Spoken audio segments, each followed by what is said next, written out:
Welcome back to R&R on Sports. And oh man, I was hesitating. You didn't say your little high pitched back Man, thing. we listen, man, it's on our own sports, and we got an amazing guest today. We got a brother that Oh, you got embarrassed. You got embarrassed from last week. I understand. you got to put some respect on this brother's name, because this is So you do it. Go ahead. okay. Well, listen. Today on on our own sports, we have You almost said ESPN. Well, ESPN senior writer for the Undefeated, NBA writer, otherwise known as a bad man.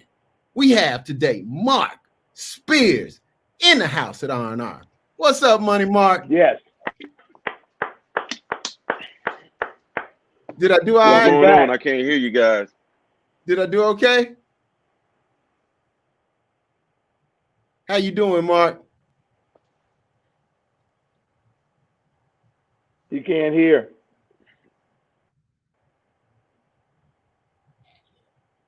So, well, listen.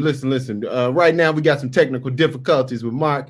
He's not able to hear us right now. So what we're going to do is we're going to get it back, and then we're going to pull him back in. But otherwise, how you doing, Going to do some stand-up, Larry, while we're waiting. Well, listen, I actually had an amazing conversation yesterday with Dave Winfield. And really? And Dave really spoke about how things are happening around professional sports and how he has just been encouraged because he's been dealing with issues like this for his entire professional sports career and before that. So it was really interesting talking to him, and hopefully one day we'll get to hear it, because I really didn't realize he was an accomplished author and other things. Well, let's see what we got. Is Marc ready to jump back in? Is Marc here? All right. Let's see if we can get Marc Spears, senior writer, ESPN's Undefeated, senior NBA writer for ESPN's Undefeated. What's up, Marc? I guess he still can't hear. You there, Marc?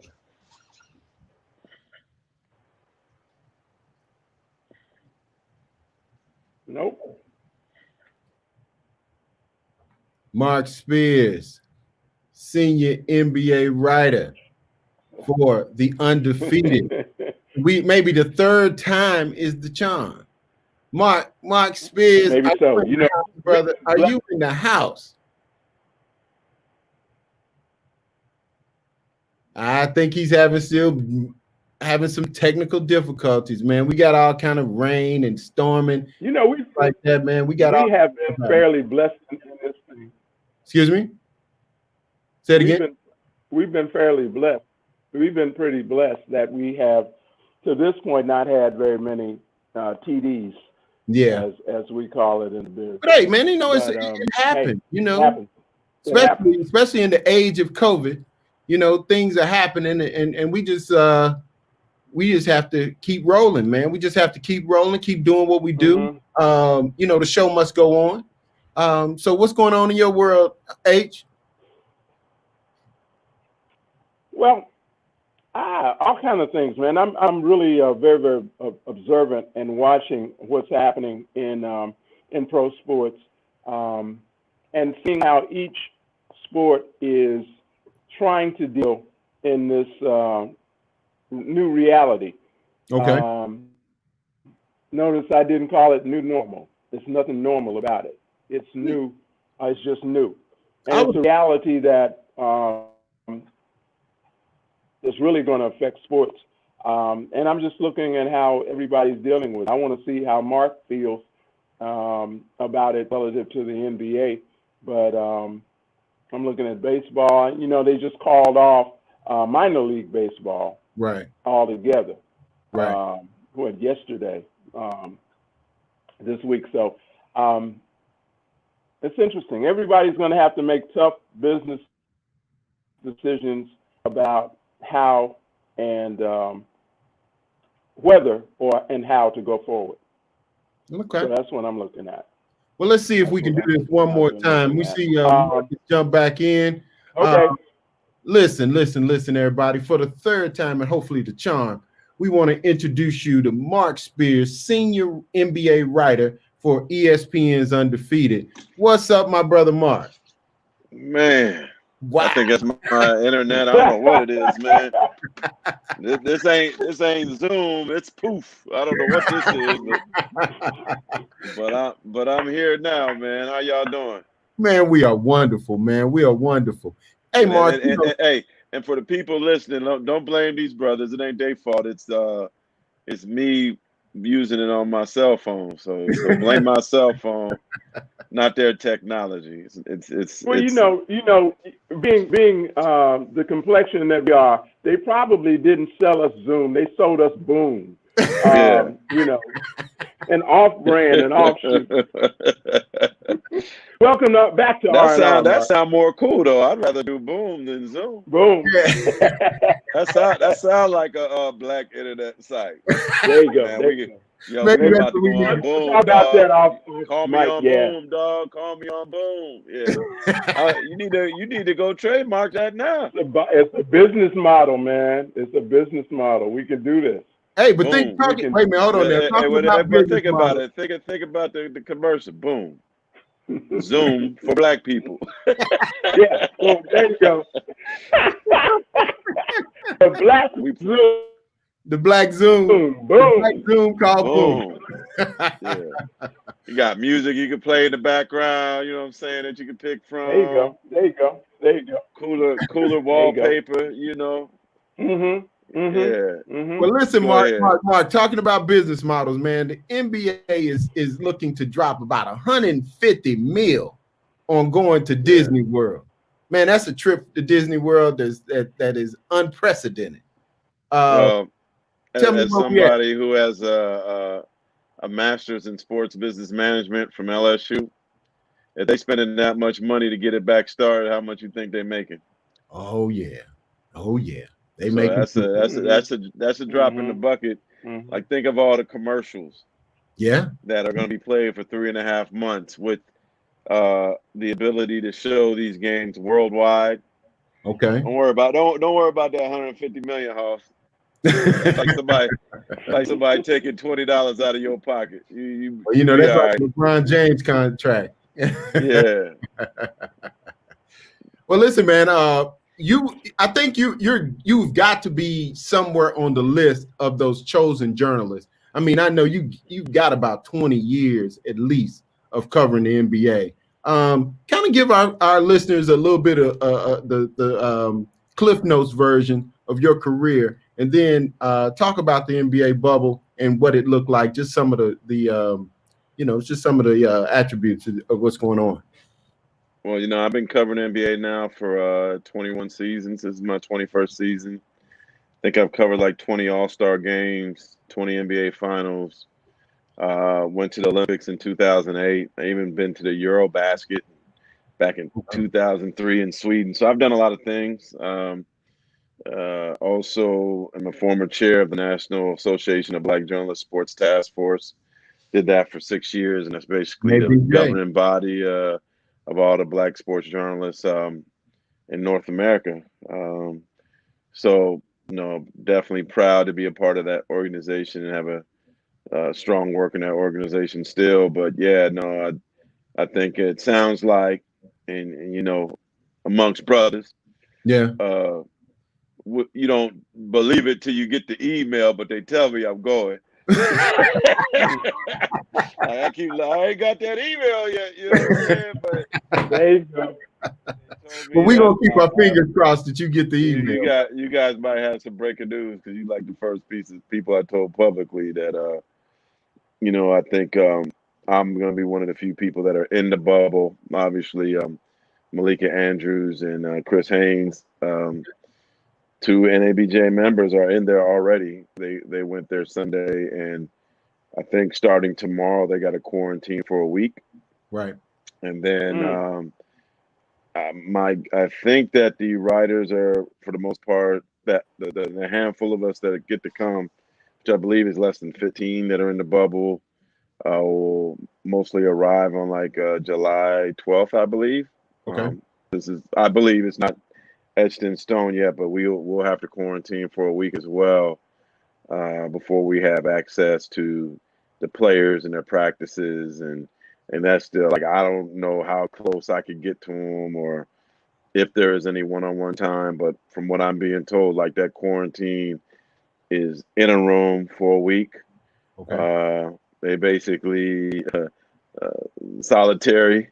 They make They're gonna knock on the door and give you the meals 3 times a day, and I'm gonna call my boy Steve Mitchell and who does some fitness stuff and have him take me through workouts in my room twice a day, and wow. but no, it's I'm not sure how long I will be there. Okay. I think there's going to be varying degrees. Some people will be there for the long haul. Some people might be there for 2 months. But the good thing is, though, I think it's important that the Undefeated, the ESPN site that reports about race and culture and sports, right, that we're there. This is going to be something I think we'll be talking about 20 years from now, 50 years from now, Absolutely. in terms Absolutely. of the social justice fight that's taking place, going to be talked about daily in Orlando, and the Black Power movement in Orlando is going to be something like we've never seen before, with media that suddenly wants to listen. That's besides me, that I ain't one of the few that want to listen there. The majority do. The NBA does want to help them with their message. right. The people, the endorsers do want to help them with their message. I think what you saw from the BET Awards a couple of days ago is going to be similar to what you're going to see in Orlando, just commercials that are social justice driven. You're going to see, like if you watch Megan Thee Stallion when she was performing, there was a Black Lives Matter thing in there, and there was a black fist on her stage, and so she didn't say it, you just saw it. And so I think there's going to be some things that are going to be in your face that we need. Right. I think there's going to be some things that are going to be less pronounced, like stuff on the back of jerseys, on the floor, maybe signage. Right. And then there's going to be some things that, oh man, did you see that? He has a wristband with a black fist on the wrist. You know what I mean? Like little kind of things that you will be in the background, like product placement for social justice, so to speak. Right. I think that I think it's going to be an interesting time for the NBA like we've never seen before. I agree with you. I think that we're speaking with NBA senior writer Marc Spears. Go ahead. I agree with you. I think that from a journalistic standpoint, you're about to become involved in something that's probably once in a lifetime. And you will definitely be talking about this. But yeah, definitely. Because here's the irony of it all to me.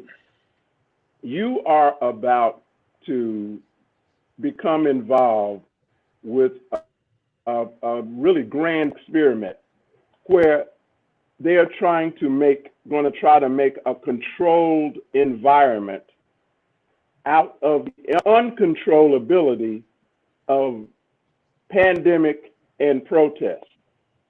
I mean, when did that ever happen before? Yeah. You can't control a pandemic or a protest, but they're trying to do that within this controlled environment that they're creating. And it's going to be very, very interesting because you can't make you don't have contingency plans. You don't have plan Bs for that. I mean, it's either this stuff goes very, very well or it goes south. Marc, do you think that there will be, do you think that the brands associated with the NBA will be very outspoken during this time? And if so, will it continue into next season? Yeah. I think right now we got to take it one day at a time. So I don't even want to speak on next season. You guys certainly understand that because this is fluid. This is really, really fluid. But I think it's time for the players to be like, all right, Nike, where I know your board isn't, have much people of color at the top, but we need change there. And then I need commercials that say X.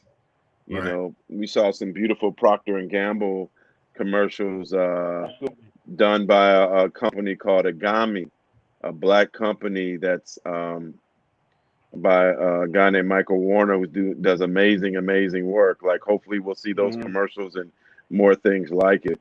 But now like the players They have to are they real. are a sponsor of this show. Yeah, Oh P&G, we're wow, part of the Take on Race with his pg.com excellent, /Take excellent, on Race. We happen to be a part of that by a big media purchase as well. So, excellent.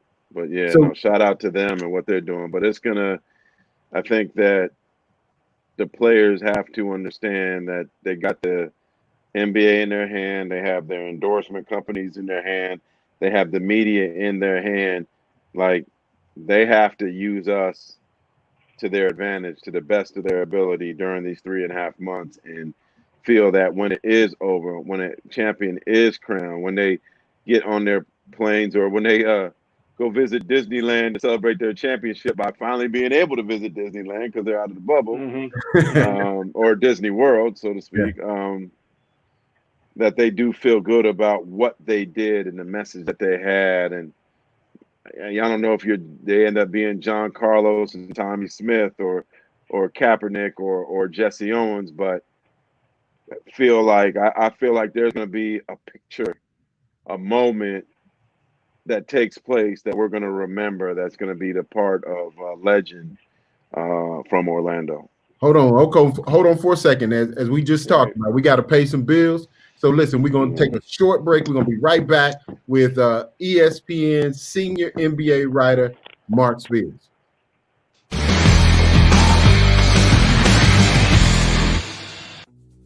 Greetings and salutations, ladies and gentlemen. Welcome, one and all, to the little show that we like to call Black Nerd Power BNP if you're nasty. I'm your host, Mr. Richard Douglas Jones, and with me, the co-hosts of Black Nerd Power, Mr. Marcus Seabury. What's up, my nerd? All nerd, please. And Ms. Kimber. What's happening, man? Hi. All right, first, here is the rage figure. I love his helmet. Talking about escapism and like, yo, I'm mad, but I'm tired. Like, is it okay that, like, if instead of going out to protest tonight, I want to sit and watch a movie? I'm just like, hell yeah, it's fine. A quote unquote woke romance that features a character that's not being like objectified for her body.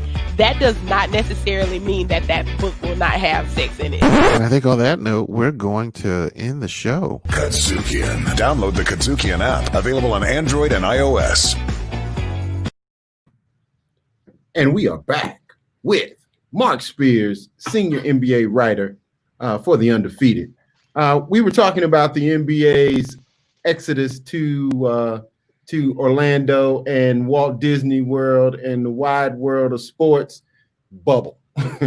and Marc happens to be one of the guys that's going to be quarantined and actually be able to, one of the few NBA writers that will be on the scene. I am thinking that this is going to be a time where we get more content than we've ever had before from this group of NBA players, being that you got 60 days pretty much isolated with the same group of people. Marc, I know that you've been very active in a couple different content plays, so to speak. Would you care to speak on some of the things you've been involved in? Well, just working on the Undefeated, we write about race and culture on a daily basis, and so this is definitely the best job I ever had. We've had the ability to affect change, which is special to be able to write stories that are more than a flash in the pan, breaking news that have about an 8-hour shelf life. We have stories that people still read that I think have affected lives, have changed minds, have got people to get excited about, working for power, change, what's right in the world. And so it's an extreme honor to work for the site and be able to use my writing to help the greater good, to help our people. It's something that, I think will be something of legend for a long time. It's going to keep growing and growing and growing into something special. And to write things that, I don't know, man. Like when I hear change that are made from, or things happen behind the scenes that if I didn't write that wouldn't have happened. that really makes me feel good. I'm sure. So, so do you see? I've been seeing a lot Undefeated has. Go ahead, H. I'm sorry. Go ahead, H. No, I was asking. The Undefeated is how old now? 4 years.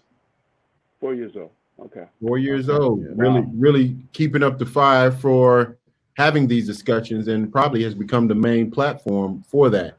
I've noticed a lot of players such as Chris Paul. I was checking out a podcast that he was on recently, and he was talking about some of the things he's doing. That players have gotten a chance to kind of sit back and see where they want to invest. I think he's doing a documentary on HBCUs. I think he's doing another documentary on something around the actual coronavirus impact on the NBA.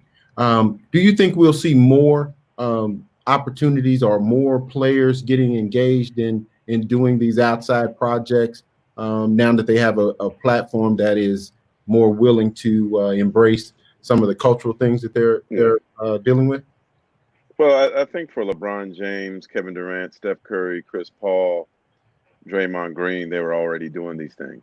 And to be honest, you almost have to be a superstar to have that platform for people to want to put money behind what you're doing. So that certainly helps them. But as people see that these projects are being watched, that they're making money, I think ultimately people care more about money than they do the color of your skin. Even the most racist people care more about money. And hey, if these black folk shows can make me $1, then I'm all for it. Let's go, And I think though now that people are starting to see like the value of the black dollar and the importance of it and the importance of black society in terms of music, sports. Like they've been watching us in a time when they shouldn't have been watching us like that. And, right. Forcing us to entertain them. So at least now we could hopefully control the message more, make some money that can actually help our communities more and not their communities. So I love what LeBron and CP and Kevin Durant, who just did a documentary on PG basketball and PG County. Great documentary. They're doing like great things that their predecessors didn't get to do. Right. And I think the young guys, guys like Trae Young and Kyle Kuzma's of the world are watching their big brothers and learning from them. And then, hopefully the Zion Williamsons and Ja Morants and those, Giannis, those guys will carry that torch and do big things when it's their turn. Fantastic. Speaking of HBCUs, how do you think, or do you think that HBCUs will be affected by the current, by current events and the current new focus and epiphany that seems to be people seem to have had about all things black at this point? Do you think HBCUs will benefit from a higher profile for in the endeavor for people to try to do right by black folks? It's cool that stories are being written and more highlights being put on the HBCUs. And I played at the University of DC for a year, so I know what it's like. I mean, to me, if you're not going to a major Division I school, but you're a mid-major prospect, you should go to the MEAC or you should go to the SWAC. I mean, because I don't think that there's anything that a mid-major can offer you in terms of the basketball experience that will be better than what Howard or Hampton or Grambling or Southern can offer you, fam. Right. But what I think where people are kind of like, when it comes to the top 100 players and you get into an environment like Duke's, like Kansas, like LSU's, and you see their facilities and your team flies private jets and they got their own, dorms and they got their own chefs. that's where I think it's hard for the HBCUs to compete. And I say this with all due respect. I remember when I was at UDC, we took the bus everywhere. Mm-hmm. We ate at Shoney's on the road all the time, and Mm-hmm. God rest my the soul of my coach Ed Epps. Me and him used to go at it because I'm not into eating no buffets that everybody touching on. Right. Why you always gotta order off the menu? Like I'm like, man, I ain't eating them eggs, man. I want my eggs cooked fresh. I want my bacon cooked fresh. It's an extra $2, coach. I'll give you the $2 if I have to. You know, me and him used to get into it all the time, and it was hard being on them buses, and it's hard.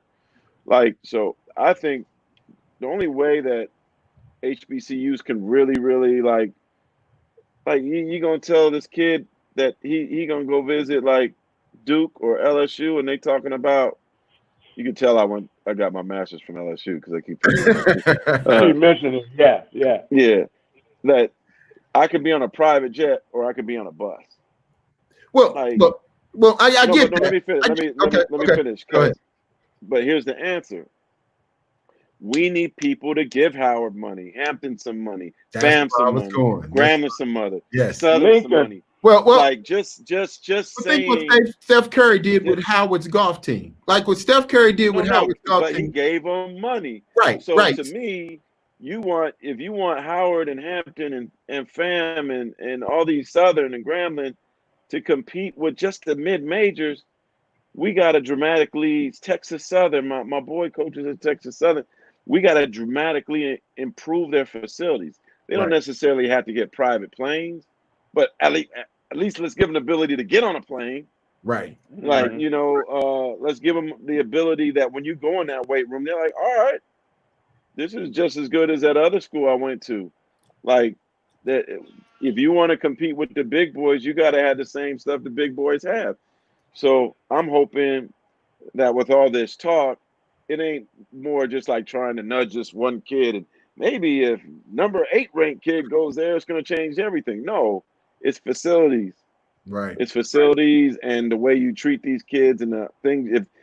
If you give them, if all these black HBCUs just had the same facilities as Butler, as Gonzaga, even as St. Mary's. Like I've seen St. Mary's, like if they could have something similar, and their kids can travel on planes all the time, like even the playing field in terms of their facilities, I think they'll be more likely to go. Well, But but for those, I mean, look, you got a NBA star whose kid is on a high school. LeBron James' kid plays for a high school team that travels on the plane regularly. You think he's going to go to North Carolina Central, which is a powerhouse, and get on a bus to go everywhere? Right. They ain't used to that. The elite kids aren't used to that. So you want the elite kids. I think once we could get these HBCUs, and I know everybody takes the HBCU thing personal. I take it personal. I went to one. Let's improve the facilities. Let's make the facilities so good that they can't use that as an excuse not to go there. Because we know the education's going to be good. Right. But let's give them the full thing that all these other schools have. Because I know when I was playing in HBCU and I was seeing that compared to the Division I schools I ended up playing against, I mean, being around when I went to San Jose State, it's night and day. Absolutely. Well, listen, man, I think this whole thing down in Florida is very akin, and I think the players are not going to change much, or I don't think it's going to be like fish out of water because of the fact that it's like AAU ball. And so you got a lot of players that are sponsoring AAU teams. So what I'd like you to do while you go to this bubble, man, is plant a seed a little bit and see if we can get some of these high net worth individuals to be able to come in and underwrite some of these HBCU programs. And hopefully Chris Paul's the documentary will bring light to it. Like I'm gonna tell Chris, I want to be interviewed for it. Okay. Because I was a kid who I was actually supposed to play at Tuskegee. Oh wow! And the coach got fired before I was able to sign, my letter of intent, which I ended up getting pushed towards, UDC, and I stayed there for a year. And know why I left UDC? Why'd you leave? They weren't offering my classes going into my senior year that I needed. They weren't offering 2 classes that I needed. So I was going to take classes at Howard University Monday, Wednesday, and Friday, the 3 extra classes I needed. And it was going to cost the school $1,500 to do that. They refused to pay for it. Oh, wow. I'm like, I'm your starting center. I want to graduate from here. I had, was going into my senior year, and they refused to pay for it. So I basically decided to leave because they were like, well, why don't you just take some other classes? I'm like, I'm trying to graduate. Like, what do you mean take some other classes? Like, I'm serious about this. Like, this ain't no game. I'm trying to, doesn't it look good for your athletes to graduate? And hey, like, I don't want to beat up on UDC because they're doing great things now. Right. This is something that happened in, 93. Right.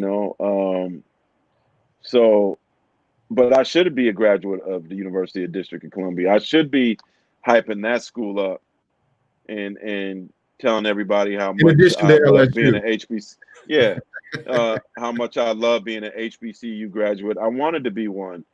They didn't want to pay the $1,500, and now I'm not somebody that's had success. Not saying I'm all that, but I could have been one of the flagship people for them. So that goes back to they couldn't afford to pay $1,500. You think if LSU had that situation, that would have been a problem?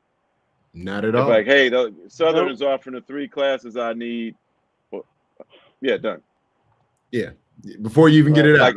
Like who transfers from a school for academic reasons?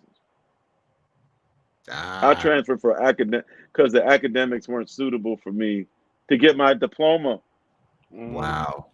People transfer for basketball reasons, or I don't like the coach. Blah, blah, blah. Right. I transferred because they weren't offering the classes I needed. And the NCAA still told me I had to sit out a year. Wow. Well, listen, Mark, we know that you're going to the bubble. We want you to come back. We definitely want you to come back. Hey, man, well, I'm going to be that quarantine week. I'll be bored, man. Y'all hit me up. I ain't going to be doing nothing but doing what it looks like I'm doing right now. So, well, look, hit me up and maybe I'll make a guest appearance. There you go. That's what we should do. That's what we should do.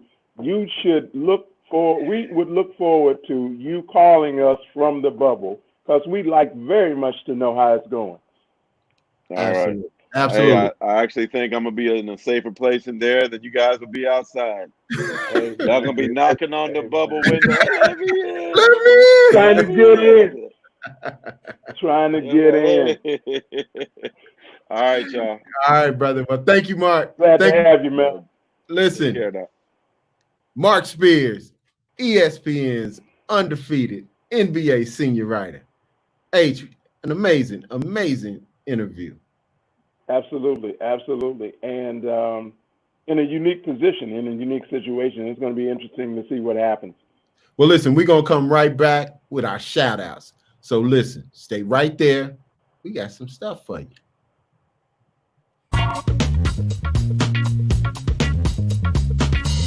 Welcome back to Funky Politics, the hardest hitting political show on the planet. Speaking of taking care of ourselves, got a young lady, as I said earlier, Sadiqa Reynolds, who happens to be the president and CEO of the Urban League of Louisville. She's on the show today.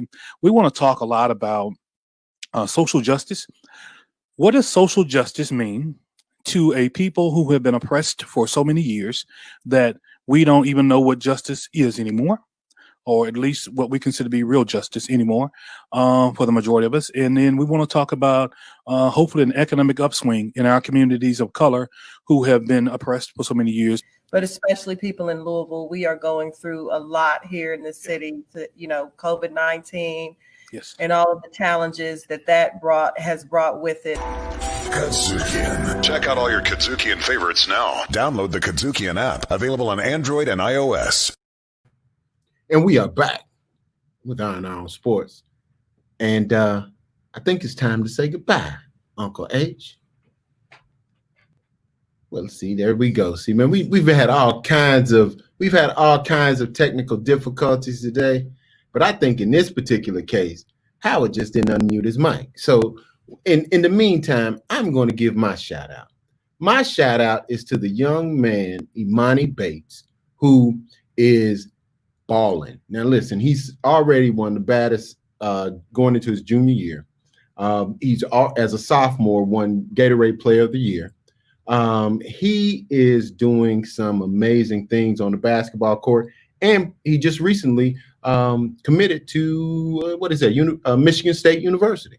So I don't think he'll ever play a second on Michigan State's court, but I will say this: I think he'll be a pro.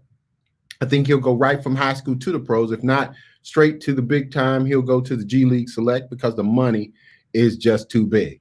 The money is far, far too big.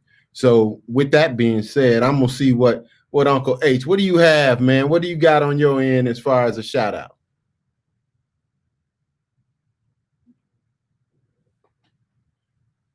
Man, we are dealing with technical difficulties like none other before. But I tell you this, we on our own sports, we can handle it because the show must go on. So listen, man, we're going to get out of here. And for me, Larry Robinson, the great Larry Robinson, and for my man, Uncle H, who's having the crazy technical difficulties, y'all come back. Y'all come back, man, next week. Listen, if you missed any part of this show, go to the App Store or Google Play and download the Kadzukian app and look for On Our Own Sports. Man, we're there, and we have 5 years, and we have some of the best interviews you could possibly imagine. Hank Aaron, Dr. J, Ken Griffey Jr., and today, Marc Spears. So listen, we're going to be back here next week. Don't y'all go nowhere. And come back. Come back and check us out right here on Our Own Sports. Y'all take care. Hey, come on in, brother. Take care. Hey, man, better late than never. There you go. There you Y'all go. be good. We'll see you next week. Take care.